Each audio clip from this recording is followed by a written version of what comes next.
भाई जो गुरु बचन पे डट गे, कट गे फंद चुरा। गुरु समान नहीं, काल करे सो हाल ही कर ले, फिर मिले ना साथा। काल करे सो हाल ही कर ले, फिर मिले ना साथा। ये मोक्ष जिसको हम आगे से आगे बढ़ाते आ रहे हैं, ना जाने कितने हमारे मनुष्य जन्म हो चुके हैं, कितनी कलयुग की बिचली पीढ़ियां निकल चुकी है। हर बार हमें गुरु रूप में यही कबीर परमात्मा मिलते हैं, सतगुरु रामपाल जी, और हर बार हम इस समय को आगे से आगे बढ़ाते हुए आ रहे हैं। तो परमात्मा कहते हैं काल करे सो हाल ही कर ले, यानी अभी कर ले, आज ही कर ले। हाल ही का मतलब अभी, इसी समय, फिर मिले ना साथा। तुझे ऐसा सतगुरु, ऐसा दीनदयाल परमात्मा, ऐसा भक्ति मुक्ति का दाता, ऐसा निर्विकार निर्विकार परमात्मा दोबारा नहीं मिलेगा। खोजने से भी नहीं मिलेगा, क्योंकि खोजने से परमात्मा नहीं मिलता। ये परमात्मा स्वयं हाथ पकड़ता है, इसे कोई नहीं ढूंढ सकता। ये दुनिया की सबसे बेशकीमती अनमोल वस्तु है। ये ढूंढने से नहीं मिलती है, ये गूगल पे नहीं मिलती है। ये हीरे मोती सोने चांदी के भाव नहीं मिलता है। ये तो स्वयं रजा करता है, स्वयं प्रसन्न होकर भगत का हाथ पकड़ता है। तो परमात्मा कहते हैं आप अब इस समय को और ज्यादा मत बढ़ाओ। बढ़ाते बढ़ाते आपको अनंत करोड़ पदम युग बीत चुके हैं, बहुत कष्ट उठा लिया है। आज तुम्हारा सौभाग्य कलयुग की बिचली पीढ़ी में जन्म, परमात्मा के समकालीन हो। अरे हम लोग इन कथाओं में सुनते हैं कि धर्मदास जी परमात्मा के समकालीन थे, नानक जी परमात्मा के समकालीन थे। समकालीन यानी जिस समय उन आत्माओं का जन्म था उस समय परमात्मा भी आए हुए थे। वो सौभाग्य आज आप और हमें भी प्राप्त है। आज हम भी परमात्मा के समकालीन हैं। सतगुरु रामपाल जी भगवान स्वयं परमात्मा हैं, आज हम इनके समकालीन हैं। तो गुरुदेव कहते हैं फिर मिले ना साथा। ऐसे प्यारे महबूब का साथ, ऐसे भक्ति मुक्ति प्राप्त करवाने वाले पूर्ण गुरु का साथ तुझे फिर नहीं मिलेगा। अगर तू एक बार इस काल की चपेट में आ गया, इसके हत्थे चढ़ गया, तो वर्तमान में जो भक्ति हम कर लेंगे इस कलयुग की बिचली पीढ़ी में, इतना जबरदस्त भक्ति धन हो जाएगा, असंख्य हजार युगों तक तो काल हमें नीचे नहीं आने देगा।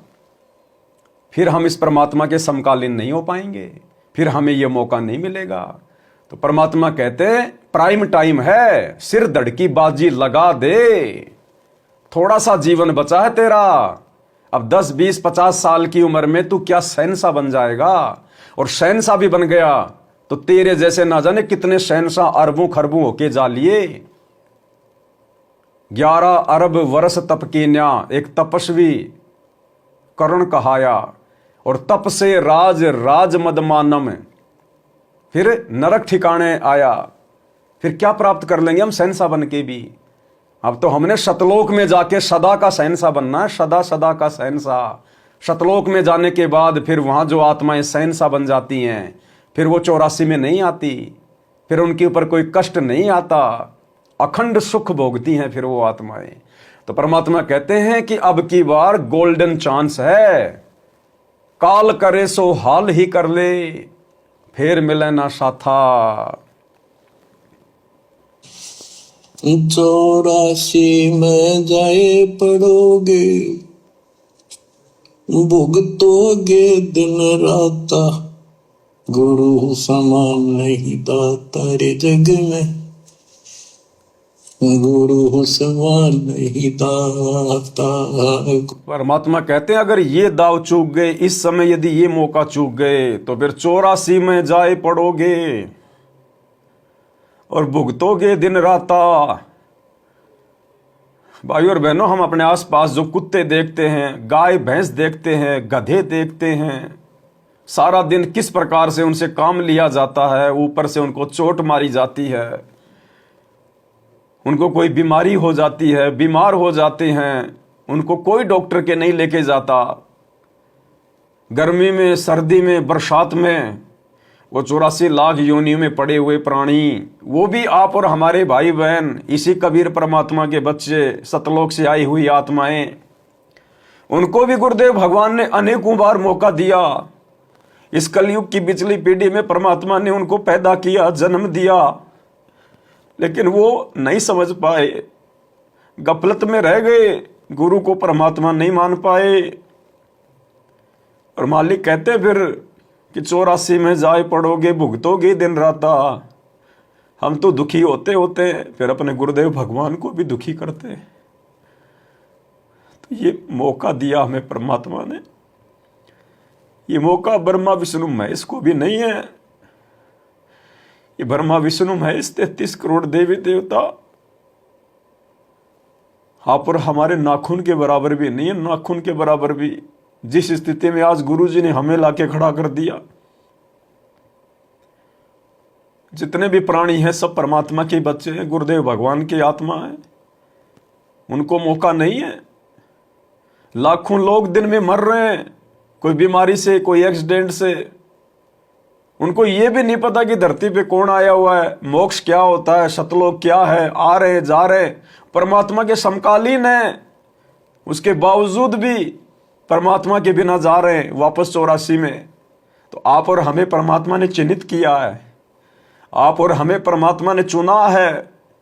जब भगवान ने हमारे ऊपर इतना ट्रस्ट किया, इतना विश्वास किया है, तो हम फिर भगवान के विश्वास को क्यों तोड़ें।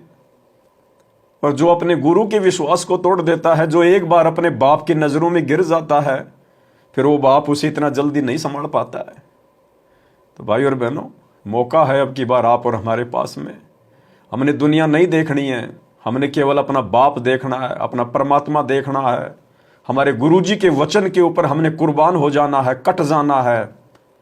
चाहे आपकी नौकरी जाए, चाहे आप लाख रुपए महीने के कमा रहे हैं, 1 सेकंड में ठोकर मार दो। जब बात आएगी आपकी गुरुजी की मर्यादाओं पर, गुरुजी के वचन पे, ठोकर मार दो उस नौकरी को, ठोकर मार दो उस परिवार को, उस समाज को जो आपकी भक्ति में बाधक है। फिर देखना, परमात्मा कहते हैं ये नुक्ते होते, नुक्ते, नुक्ते ऊपर रीजेगा रे, कोटि कर्म जल जा तुम्हारे। जब हम ऐसा कुछ विशेष संघर्ष, विशेष प्रयत्न अपने गुरु जी के लिए करते हैं, निस्वार्थ भाव से अपने परमार्थ के लिए, उस समय गुरु जी अति प्रसन्न होते हैं, परमात्मा का दिल खुश हो जाता है। और उस आत्मा के लिए परमात्मा सारे जहान के रास्ते खोल देता है। तुम कर दो पल में पार हो जा रजा तेरी। उस आत्मा को परमात्मा 1 सेकंड में बाईपास भेज देता है, इस काल को पता भी नहीं चलता आत्मा कहां से गई। तो हमने तो नुक्ते के ऊपर अपने गुरुजी को रिझाना है, खाली भक्ति से बात नहीं बनेगी। परमात्मा कहते हैं इन बाता के पाइए, कर सतगुरु नजर निहाल, राजी कर सतगुरु रूठे नु। हमारी सतलोक से नो एंट्री हो रखी है, हमने गुरुजी को नाराज किया हुआ है। हमने अब उस परमात्मा को राजी करना पड़ेगा वापस एंट्री खुलवाने के लिए। और एंट्री तभी खुलेगी जब हम तन मन धन से अपने गुरुजी के प्रति समर्पित होंगे। भाई जो गुरु बचन पे डट गए, कट गए फंद 84 के, कट गए फंद 84 के, कट गए फंद 84 के।